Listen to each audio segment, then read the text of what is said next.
నమస్కారం. City news కి స్వాగతం. నేను వి రామచంద్ర. కర్నూలు నగరంలోని జిల్లా క్రీడా ప్రాధికార సంస్థలో ఉన్న sports authority of India hostel ఇతర ప్రాంతాలకు తరలిపోకుండా రాష్ట్ర మంత్రి టీజీ భరత్ గుప్తా ప్రత్యేక చొరవ చూపారు. ఇందులో భాగంగా sports authority of India hostel మరమ్మతు పనులను తన సొంత నిధులతో చేపట్టారు. కర్నూలు నగరంలోని జిల్లా క్రీడా ప్రాధికార సంస్థ అభివృద్ధిపై రాష్ట్ర పరిశ్రమలు, వాణిజ్యం, ఆహార శుద్ధి శాఖ మంత్రి టీజీ భరత్ గుప్తా ప్రత్యేక దృష్టి సారించారు. కర్నూలు నగరంలో ప్రారంభం నుంచి రాజ్యసభ మాజీ సభ్యులు టీజీ వెంకటేష్, రాష్ట్ర మంత్రి టీజీ భరత్ గుప్తా క్రీడలను ప్రోత్సహిస్తూ వస్తున్న విషయం అందరికీ తెలిసిందే. ఇందులో భాగంగానే కర్నూలు నగరంలో స్పోర్ట్స్ అథారిటీ మైదానం ఏర్పాటుకు సంబంధించి స్టేడియం కమిటీ ప్రెసిడెంట్గా రాజ్యసభ మాజీ సభ్యులు టీజీ వెంకటేష్తో పాటు అధికారులు 1984 ఏప్రిల్ 10వ తేదీ భూమి పూజ కార్యక్రమాన్ని నిర్వహించారు. దీనితో పాటు స్టేడియం స్థలం ఆక్రమణకు గురికాకుండా ఆయన ఆధ్వర్యంలో చుట్టూ ప్రహరీ గోడ నిర్మాణాన్ని కూడా పూర్తి చేశారు. అలాగే 2013 సంవత్సరంలో రాష్ట్ర మంత్రిగా రాజ్యసభ మాజీ సభ్యులు టీజీ వెంకటేష్ స్టేడియంలో ఎన్నో అభివృద్ధి పనులకు సంబంధించి శ్రీకారం చుట్టారు. పారిశ్రామికవేత్తగా, ఎమ్మెల్యేగా, మంత్రిగా, రాజ్యసభ సభ్యుడిగా రాజ్యసభ మాజీ సభ్యులు టీజీ వెంకటేష్ మొదటి నుంచి స్టేడియం అభివృద్ధికి కృషి చేశారు. ఇందులో భాగంగానే ఆయన తన విడిగా రాష్ట్ర మంత్రి టీజీ భరత్ గుప్తా ప్రస్తుతం స్టేడియం అభివృద్ధికి చర్యలు తీసుకుంటున్నారు. ఇందులో భాగంగానే గత 25 సంవత్సరాలుగా కర్నూలు నగరంలోని క్రీడా జిల్లా ప్రాధికార సంస్థలో ఉన్న స్పోర్ట్స్ అథారిటీ ఆఫ్ ఇండియా హాస్టల్ను ఇతర ప్రాంతాలకు తరలిస్తున్నారని ప్రచారం చేశారు. Sports authority of India hostel భవనం శిథిలావస్థకు చేరిన నేపథ్యంలో ఈ చర్యలు తీసుకున్నట్లు ప్రచారం జరిగిన నేపథ్యంలో ఈ అంశంపై రాష్ట్ర మంత్రి టీజీ భరత్ గుప్తా ప్రత్యేక దృష్టి సారించారు. ఇందులో భాగంగానే నగరంలోని sports authority of Indian hostel ఇతర ప్రాంతానికి తరలిపోకుండా రాష్ట్ర మంత్రి టీజీ భరత్ గుప్తా కృషి చేశారు. దీంతో పాటు హాస్టల్కు సంబంధించి మరమ్మత్తు పనులను రాష్ట్ర మంత్రి టీజీ భరత్ గుప్తా తన సొంత నిధులతో వెంటనే ప్రారంభించారు. వేసవికాలం పూర్తయ్యేలోగా ఈ పనులను పూర్తి చేసే విధంగా సంబంధిత అధికారులను ఆదేశించారు. రాష్ట్ర మంత్రి టీజీ భరత్ గుప్తా చొరవతో క్రీడాకారులకు సంబంధించిన హాస్టల్ తరలిపోకుండా కర్నూలులోనే ఉండడం పట్ల క్రీడా సంఘాల ప్రతినిధులు హర్షం వ్యక్తం చేశారు. దీనికి తోడు స్టేడియంలో క్రీడాకారులకు సౌకర్యవంతంగా ఉండేలా వివిధ క్రీడలకు సంబంధించిన ఖరీదైన సింథటిక్ కోర్టులను ఏర్పాటు చేసేందుకు రాష్ట్ర మంత్రి టీజీ భరత్ గుప్తా చర్యలు తీసుకున్నారు. అలాగే స్టేడియంలో వాకర్స్ కోసం ప్రత్యేకంగా వాకర్ ట్రాక్ ఏర్పాటుకు చర్యలు తీసుకున్నారు. ఈ సందర్భంగా జిల్లా క్రీడల అభివృద్ధి అధికారి భూపతిరావు, వివిధ క్రీడా సంఘాల ప్రతినిధులు రామాంజనేయులు, నాగరత్నమయ్య, అవినాష్, సునీల్ తదితరులు పాల్గొన్నారు. రాష్ట్ర మంత్రి టీజీ భరత్ గుప్తా చొరవతోనే sports authority of India hostel ఇతర ప్రాంతాలకు తరలి వెళ్లకుండా కర్నూలులోనే ఉంటుందని తెలియజేశారు. ఇందుకు రాష్ట్ర మంత్రి టీజీ భరత్ గుప్తాకు ధన్యవాదాలు తెలిపారు. అవుట్డోర్ స్టేడియంలో ఉన్న సాయి హాస్టల్ బిల్డింగ్ గత 40 సంవత్సరాల నుంచి ఉన్నది. అది అక్కడ ఆ బిల్డింగ్కు చాలా పురాతనమైనది అని అక్కడ మరమ్మతులు, రిపేర్లు, క్రాకులు ఇవ్వడము, అదేవిధంగా వాటర్ లీకేజ్ కావడము, బాత్రూమ్ డోర్లు తదితర రిపేర్లు ఉన్నవి. ఆ రిపేర్లను అన్నిటిని కూడా సాయి హాస్టల్ క్రీడాకారులు ఇబ్బంది పడుతున్నారని మనం గౌరవనీయ మంత్రివర్యులు శ్రీ టీజీ భరత్ సార్ గారు గుర్తించి వర్షాకాలం రాకమునిపే ఇవన్నీ చేయాలనే ఉద్దేశంతో క్రీడాకారులు ఇబ్బందులు పడకూడదని వాటిని అన్నిటినీ తన సొంత నిధులతో ఇవన్నీ రిపేర్లు చేస్తూ ఉన్నారు.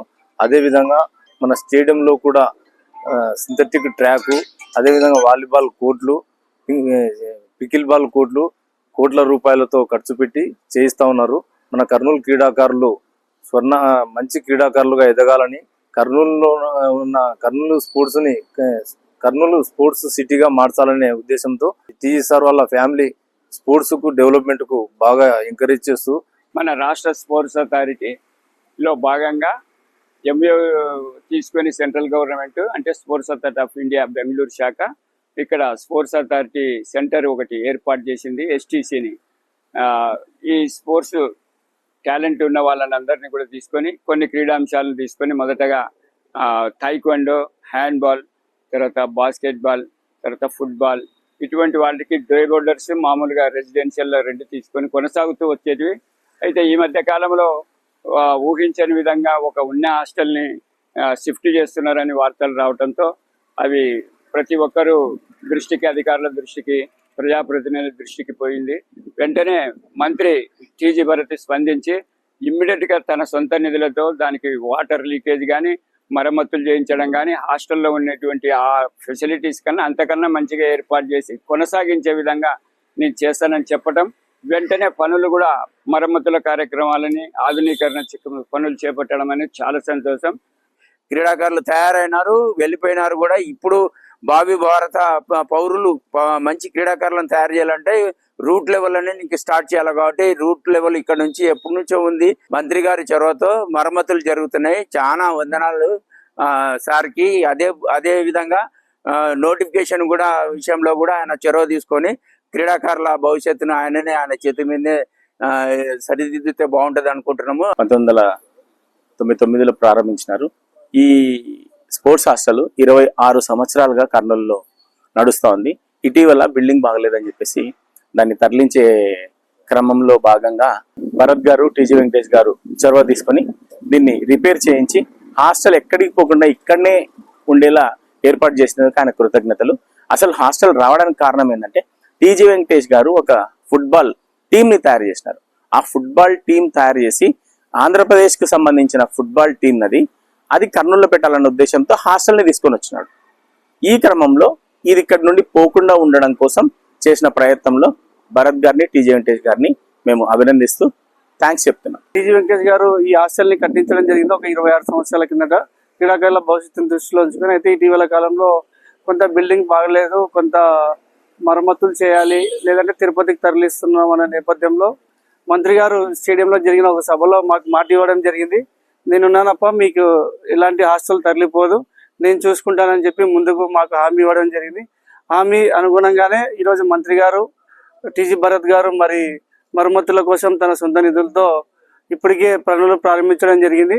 అయితే మంత్రి గారికి మరొక విజ్ఞప్తి చేస్తున్నాం. ఏంటంటే హాస్టల్ని ప్రారంభించడానికి సార్ గారు అన్ని సహాయశక్తులుగా కృషి చేశారు. అయితే త్వరగా అడ్మిషన్ నోటిఫికేషన్ విడుదల చేసేలా బెంగళూరు సెంటర్ వారితో మాట్లాడాలి. ఎందుకంటే ఒక 20 రోజుల్లో విద్యా సంస్థలన్నీ ప్రారంభం కాబోతున్నాయి.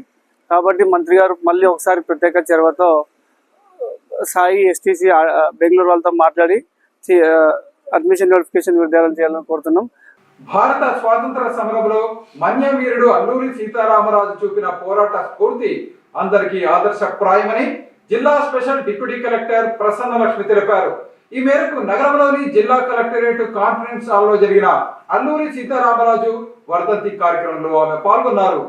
నగరంలోని జిల్లా కలెక్టరేట్ కాన్ఫరెన్స్ హాల్లో జిల్లా యువజన సంక్షేమ శాఖ, జిల్లా పర్యాటక శాఖ ఆధ్వర్యంలో మన్యం వీరుడు అల్లూరి సీతారామరాజు 102వ వర్ధంతి కార్యక్రమాన్ని నిర్వహించారు.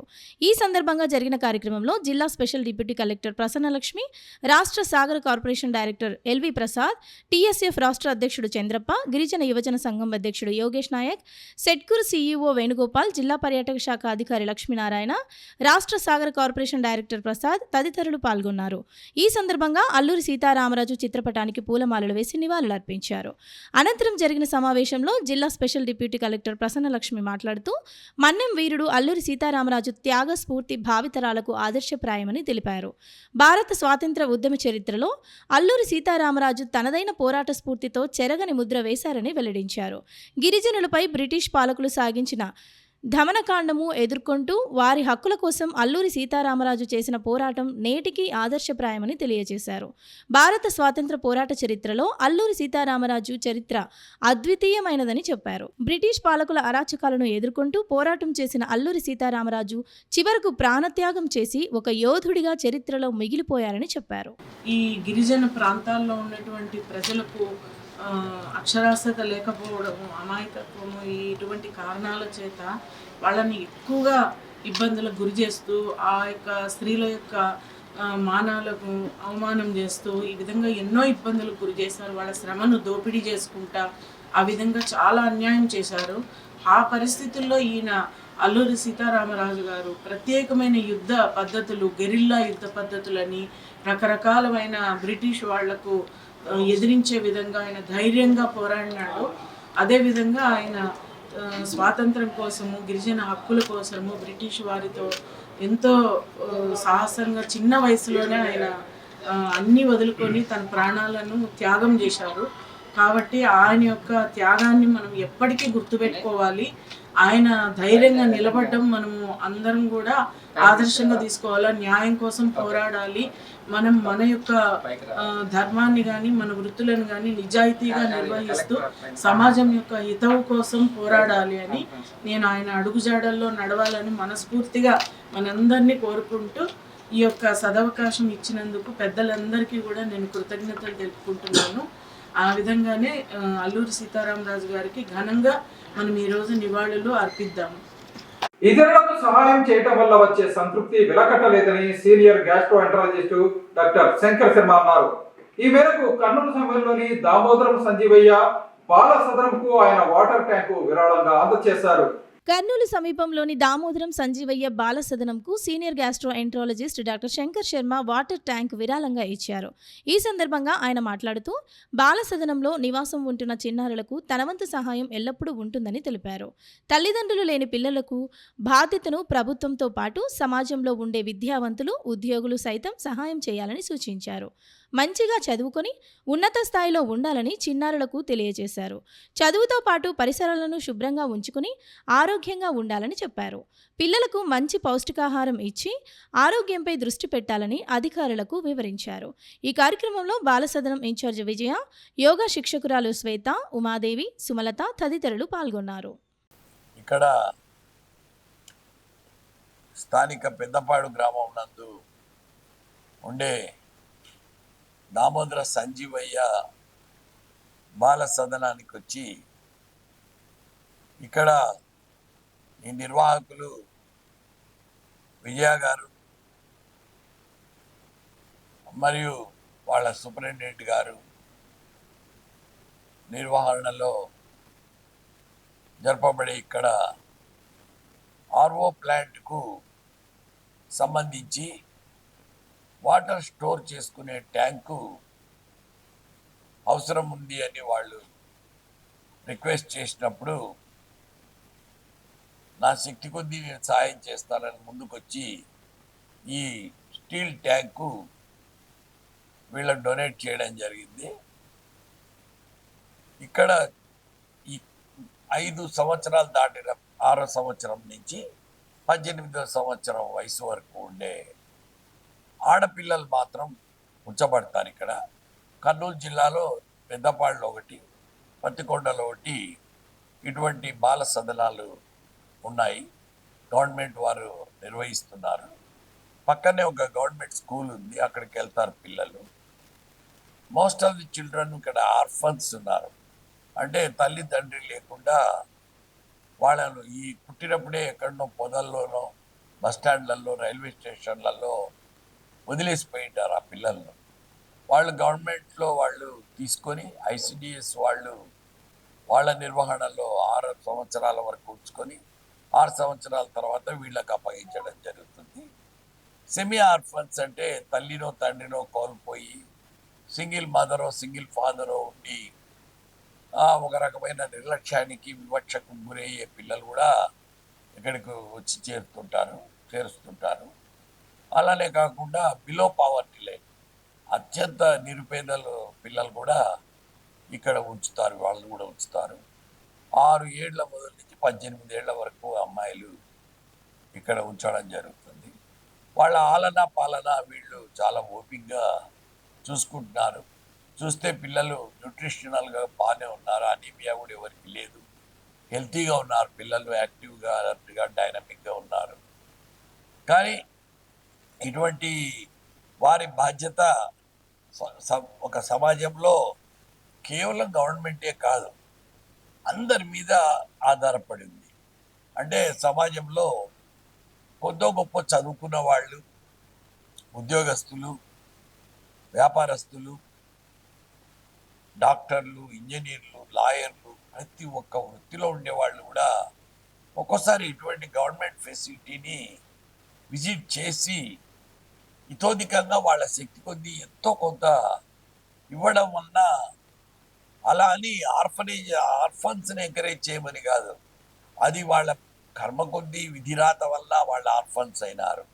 ఒక ధనవంతుల ఇంట్లో పుట్టిండొచ్చు, కానీ పేద ఇంట్లో పుట్టడము, కొన్ని యంగ్ లేడీస్కు అన్మ్యారీడ్ యంగ్ గర్ల్స్కు పుట్టిన వాళ్ళు ఇట్లా అన్యాయం అయిపోయిన వాళ్ళు పిల్లలను వదిలేసిపోతుంటారు. వాళ్ళకి ఎంతో బాధ ఉంటుంది, లేదని కాదు. అటువంటి పిల్లలను వీళ్ళు గవర్నమెంట్ వాళ్ళు మన ప్రభుత్వము దగ్గర తీసి ఇది ఎప్పటి నుంచో కొనసాగుతూ ఉంది.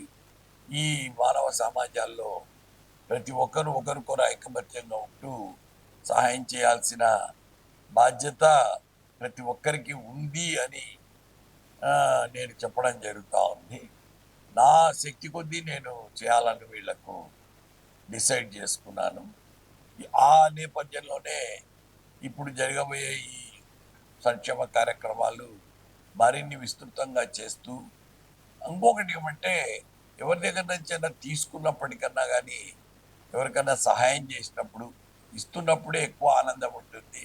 ఆ ఆనందాన్ని పొందిన వాళ్ళకే తెలుస్తుంది ఆ విలువ ఏంది అనేది. ఒకరికి సహాయం చేసినప్పుడు ఎంత సంతోషము తృప్తి ఉంటుందో, అలాగే ఇక్కడ ఈ పిల్లలు కూడా బాగా చదువుకొని మంచి హై పొజిషన్స్లో ఇట్లా చదువుకున్న వాళ్ళు కూడా ఐఏఎస్లు, ఐపీఎస్లు, డాక్టర్లు, ఇంజనీర్లు అయిన వాళ్ళు ఉన్నారు.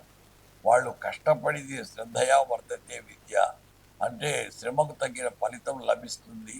అదే ఈ పిల్లలకు కూడా నేను చెప్తా ఉన్నాను, మీరు చదువుకోండి బాగా. చదువు ద్వారానే మీరు అభివృద్ధి చెందుతారు, చదువు ద్వారానే మీకు గుర్తింపు వస్తుంది. చదువు ద్వారా వచ్చే జ్ఞానాన్ని ఎవరు దొంగలించలేరు. అందరూ ఆరోగ్యంగా క్షేమంగా ఉండాలని కోరుతూ ఈరోజు ఈ స్టీల్ ట్యాంకును వీళ్లకు ఇవ్వడం జరిగింది. Thank you. ప్రజలు అత్యవసర పరిస్థితుల్లో పోలీసుల సహాయం కోసం 112 లేదా 100 నంబర్లకు ఫోన్ చేయాలని కర్నూలు తాలూకా సిఐ తేజామూర్తి అన్నారు. ఈ మేరకు కర్నూలు నగరంలోని గత రాత్రి పోలీసులు విజిబుల్ పోలీసింగ్ కార్యక్రమాన్ని నిర్వహించారు. జిల్లా ఎస్పీ విక్రాంత్ పాటిల్ ఆదేశాల మేరకు కర్నూలు జిల్లాలో ప్రజల భద్రత, శాంతి భద్రతల పరిరక్షణ కోసం విజిబుల్ పోలీసింగ్ కార్యక్రమాన్ని విస్తృతంగా కొనసాగిస్తున్నారు. ఈ కార్యక్రమం ద్వారా నేరాల నియంత్రణతో పాటు అనుమానాస్పద వాహనాలు తనిఖీలు చేపడుతున్నారు. గురువారం రాత్రి నుండి తెల్లవారుజాము వరకు కర్నూలు, ఎమిగ్నూరు, పతికొండ, ఆదోని సబ్ డివిజన్లలో విజిబుల్ పోలీసింగ్ చేపట్టారు. కర్నూలు పట్టణంలోని కర్నూలు తాలూకా సిఐ తేజామూర్తి ఆధ్వర్యంలో విజిబుల్ పోలీసింగ్ నిర్వహించారు. బ్లూ కోల్స్ బృందాలు మరియు క్యూఆర్టీ పోలీసు బృందాలు పాల్గొని కట్టుదిట్టంగా విజిబుల్ పోలీసింగ్ చేపట్టారు. ఈ సందర్భంగా అనుమానితుల వేలిముద్రలను సేకరించారు. డ్రంక్ అండ్ డ్రైవ్ పరీక్షలు కూడా నిర్వహించారు. ఏటీఎం కేంద్రాల వద్ద పోలీసులు గట్టి నిఘా ఏర్పాటు చేశారు. రహదారి ప్రమాదాల నివారణకు staff face wash and go కార్యక్రమం నిర్వహిస్తున్నారు.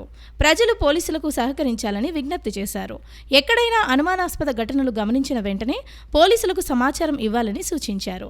అత్యవసర పరిస్థితుల్లో ప్రజలు డయల్ 112కు లేదా డయల్ 100కు గాని సమాచారం ఇవ్వాలని సూచించారు. కర్నూలు నగరంలో రాష్ట్ర మంత్రి టీజీ భరత్ గుప్తా ఆధ్వర్యంలో జరుగుతున్న అభివృద్ధి సంక్షేమ కార్యక్రమాల పట్ల ప్రజలు పూర్తి స్థాయిలో సంతృప్తి వ్యక్తం చేస్తున్నారని టీడీపీ నగర అధ్యక్షుడు కొరకంచి రవికుమార్ అన్నారు. ఈ మేరకు నగరంలోని 9వ వార్డులో జరిగిన మన నగరం మన బాధ్యత కార్యక్రమంలో ఆయన పాల్గొన్నారు. రాష్ట్ర మంత్రి టీజీ భరత్ గుప్తా ఆదేశానుసారం తెలుగుదేశం పార్టీ నగర అధ్యక్షులు కొరకంచి రవి ఆధ్వర్యంలో నిర్వహిస్తున్న మన నగరం మన బాధ్యత కార్యక్రమం 16వ రోజు 9వ వార్డులోని కావాడి వీధి, చిన్న రంగనాథ వీధి, పింజార స్ట్రీట్ వీధులలో కొనసాగింది. కార్యక్రమంలో భాగంగా 9వ వార్డు ఇన్ఛార్జి శేషగిరి శెట్టి మరియు బూత్ ఇన్ఛార్జీలతో కలిసి ప్రతి ఇంటికి వెళ్లి సంక్షేమ పథకాల గురించి వివరిస్తూ ప్రజా అభిప్రాయాన్ని తెలుసుకున్నారు. ఈ సందర్భంగా టీడీపీ కర్నూలు నగర అధ్యక్షులు కొరకంచి రవి మాట్లాడుతూ రాష్ట్ర మంత్రి టీజీ భరత్ ఆదేశాల మేరకు మన నగరం మన బాధ్యత కార్యక్రమం ద్వారా ప్రభుత్వం అమలు చేస్తున్న సంక్షేమ పథకాలు ప్రజలకు అందుతున్నాయో లేదో తెలుసుకోవడం మరియు స్థానిక సమస్యలను అడిగి అభిప్రాయాలను తెలుసుకోగా ప్రజలు సంక్షేమ పథకాల అమలు తీరుపై హర్షం వ్యక్తం చేస్తున్నారని, దాదాపు అన్ని సమస్యలు స్థానిక నేతల ద్వారా పరిష్కారం అయ్యాయని, మంత్రి టీజీ భరత్ గుప్తా సహకారంతో నగరంలోని అన్ని వార్డుల్లో అభివృద్ధి కార్యక్రమాలు మెరుగ్గా చేస్తున్నామని తెలియజేశారు. ఈ కార్యక్రమంలో తెలుగుదేశం పార్టీ 9వ ward incharge Seshagiri Setty, co cluster ఇన్ఛార్జీలు Naveen, APIDC director Bijinepalle Sandeep, market yard committee సభ్యులు Sridhar, Kurnool assembly incharge Kiran, ITDP జిల్లా ఉపాధ్యక్షులు సంపంగి నగేష్, బీసీసెల్ సోషల్ మీడియా తదితరులు పాల్గొన్నారు. 9వ వార్డుకు టౌన్ ప్రెసిడెంట్ రవికుమార్ గారు వచ్చారు. మరి ఆయన వీధి తిరుగుతూ సమస్యలు ఏమున్నాయి పక్కాగా అడుగుతున్నారు. మీకు ఏం సమస్యలు ఉన్నాయి చెప్పండి, 1కి 2 సార్లు అడుగుతున్నారు. అది చాలా మంచిది. గేర్ల కూడా చాలా మటుకు తెలుగుదేశం మీద అభిమానమే ఉన్నారు. మరి భరత్ గారి ఆధ్వర్యంలో రాబోయే రోజులలో కూడా ఏ వార్డులో ఏ సమస్య లేకుండా కంప్లీట్ కర్నూలు అంతా చక్కగా దిద్దాలని ఆయన కోరుకుంటున్నాడు. మరి టౌన్ ప్రెసిడెంట్ కూడా మాకు మంచి వ్యక్తి వచ్చినాడు కాబట్టి ప్రతి ఇల్లు ఎమ్మెల్యే ఎట్లా తిరుగుతున్నాడో టౌన్ ప్రెసిడెంట్ కూడా అట్లే తిరుగుతున్నాడు. కింద పైన ఎక్కడ ఉన్నా కూడా తిరుగుతున్నాడు ఆయన. కాబట్టి కర్నూలు జనమంతా కూడా రాబోయే దినాలలో కార్పొరేటర్లకు కానీ ఎమ్మెల్యేలకు కానీ ఖచ్చితంగా తెలుగుదేశానికి వేయించి గెలిపించాల్సిందిగా కోరుతున్నాను. వార్డు మన బాధ్యత కార్యక్రమం 3వ రోజు కొనసాగింది. ఈరోజు ఏ గడప గడపకు వెళ్ళినా మన మంత్రివర్యులు టీజీ భరతన్న గారు చేసినటువంటి డెవలప్మెంట్ అయితేనేమి, మన ముఖ్యమంత్రి వర్యులు నారా చంద్రబాబు నాయుడు గారు 2024 ఎలక్షన్ సమయంలో సూపర్ 6 పథకాలను అమలు చేస్తారని చెప్పినటువంటి విధంగా ఒక్కొక్కటిగా పేద ప్రజలకు సంక్షేమ పథకాలను అమలు చేసుకుంటూ ఘన విజయం సాధించినటువంటి మన ముఖ్యమంత్రి వర్యులు నారా చంద్రబాబు నాయుడు గారికి ఎంతో సంతోషం వ్యక్తం చేస్తున్నారు. మన నగరం మన బాధ్యత అంటూ మన నగర అధ్యక్షుడు మా సోదరుడు కొరకంచి రవి అన్న గారు చేపట్టిన కార్యక్రమం చాలా విశేష స్పందన వస్తుంది. ప్రతి ఇంటి దగ్గర ఏ సమస్యలు ఉన్నాయా అని మేము అడిగితే కూడా ఏ సమస్యలు లేవు, అంతా బాగుంది అని చెప్పేసి వారు ప్రతి ఒక్కరూ సంతోషం వ్యక్తం చేస్తూ ఉన్నారు. మా ప్రభుత్వం 2 ఏళ్ళు అయ్యింది. తల్లికి వందనం అయితేనేమి, తర్వాత పెన్షన్లు అయితేనేమి, ప్రతి ఒక్క కార్యక్రమం విజయవంతంగా జరుగుతున్నాయి. అందరూ చాలా సంతోషం వ్యక్తం చేస్తూ ఉన్నారు. ఏ సమస్యలు లేకుండా ఇప్పుడు వరకు జరిగింది. ఇక మీద కూడా ఇదే విధంగా కొనసాగిస్తామని చెప్పేసి మంత్రి వర్యులు టీజీ భరత్ గుప్తా గారి ఆదేశాల మేరకు వారు చేయమన్న ప్రతి పని మేము చేస్తూ ముందరికి పోతా ఉన్నాము. ప్రతి ఒక్కరూ సంతోషంగా ఉన్నారని చెప్పేసి ఈ సభాముఖంగా తెలియదు. అందరికీ నమస్కారం. మంత్రివర్యులు టీజీ భరత్ గారి ఆదేశాల మేరకు మన నగరం మన బాధ్యత కార్యక్రమం దాదాపు తెలుగుదేశం ప్రభుత్వం వచ్చి 2 సంవత్సరాలు ఇవాళకి పూర్తయింది. కాబట్టి ప్రజలు ఎటువంటి సమస్యలు ఎదుర్కొంటున్నారు, మరి ఏమైనా సమస్యలు ఉంటే వాటిని అన్నింటినీ ఒకసారి మంత్రి గారు రెక్టిఫై చేయడం జరిగింది. అదేవిధంగా దాదాపు ఇక్కడ ఎటువంటి సమస్యలు అయితే ఏమీ లేవు. దాదాపు 85% వరకు మనం సమస్యలన్నీ సాల్వ్లోనే ఉన్నాము. పింఛన్లు అయితేనేమి, రేషన్ అయితేనేమి, ఎటువంటి సూపర్ 6 పథకాలలో దాదాపు 60% వరకు మనం పూర్తి చేశాము. మరో 40% కూడా రెడీగా ఉన్నాము. రేపు జూన్ జూలైలో కొత్త పింఛన్లు కూడా వస్తాయి. కాబట్టి ఇవాళ మనం ఒకటే చెప్పుకోవాల్సింది, ఏ ఎమ్మెల్యే గారు కూడా ఇంతవరకు కర్నూలు నియోజకవర్గంలో ప్రతి సంవత్సరం రివ్యూ నిర్వహించడం జరగలేదు. గతంలో కూడా నగరమా మేలుకొని ఒక కార్యక్రమాన్ని మంత్రి గారు నిర్వహించారు. దాని తర్వాత మన నగరం మన బాధ్యత గెలిచిన తర్వాత మన నగరం మన బాధ్యతతో కూడా సమస్యలు ఎటువంటివి ఉన్నా కానీ వెంటనే రెక్టిఫై చేసి దాన్ని మొత్తం పూర్తి చేస్తామని తెలుపుకుంటూ తెలియజేసుకుంటాం. ఇవి ఈనాటి సిటీ న్యూస్. తిరిగి రేపు ప్రసారం అయ్యే సిటీ న్యూస్ లో కలుసుకుందాం. అంతవరకు సెలవు. నమస్కారం.